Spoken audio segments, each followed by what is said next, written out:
Hello，大家好。今一段片咧，我哋咧就會去重溫翻英文入邊最基本、最重要嘅三個 tenses 啊。咁咧，佢哋咧就係呢個簡單現在式啦、簡單過去式啦，同埋簡單未來式嘅。咁咩叫做簡單咧？因為其實佢喺英文入邊咧，全部都係叫做 simple tenses 嚟嘅。咁啊，如果你識得佢哋嘅話咧，你就可以去用嚟描述翻你每日做嘅嘢啦，以前發生過嘅事啦，同埋你將來想做嘅嘢。咁對你喺寫作裏邊咧，係會有一個好好嘅幫助。咁啊，呢個教學短片啦，會分成三部分啦。第一部分咧，我哋咧就會講講呢個simple present tense 嘅。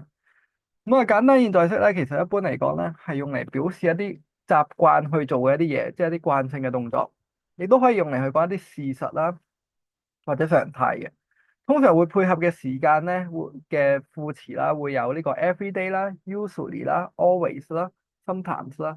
咁所以當你想講一啲你經常做嘅嘢，你可能會話I go to school every day 咁樣。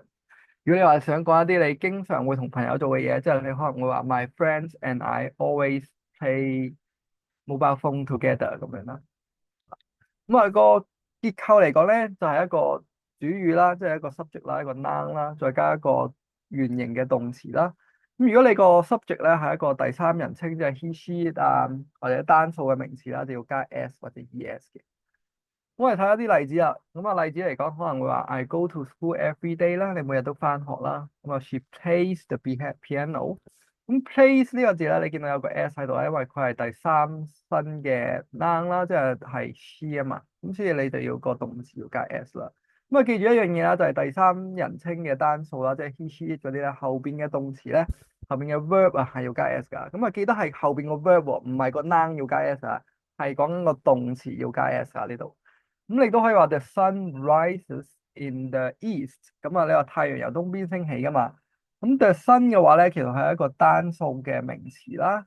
咁啊，你見到佢後邊嘅動詞都係加 s 嘅，其實。咁啊，所以你記住一樣啦。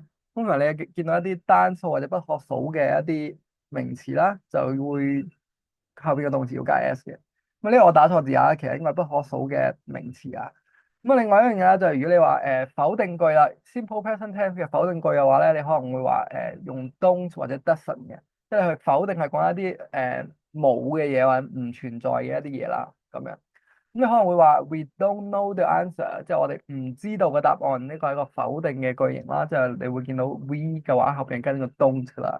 咁如果你見到 she 嘅話咧，就係 she doesn't like coffee 咯，即係佢唔中意咖啡嘅，唔中意飲咖啡嘅，你就會話 doesn't 啊，因為 she 啊嘛，she 嘅話佢後邊嗰個咧嘅動詞咧都會加 s 咁樣啦，就變咗 doesn't 咁樣係啦。咁啊，記得係 she doesn't 啦，跟住 we don't 咁樣啦。咁啊，呢個千祈唔好搞錯啦。好，咁啊，今一段片咧就講到呢度先啦。咁咧，下一段片我哋咧就會去講呢個 simple past tense 噶啦。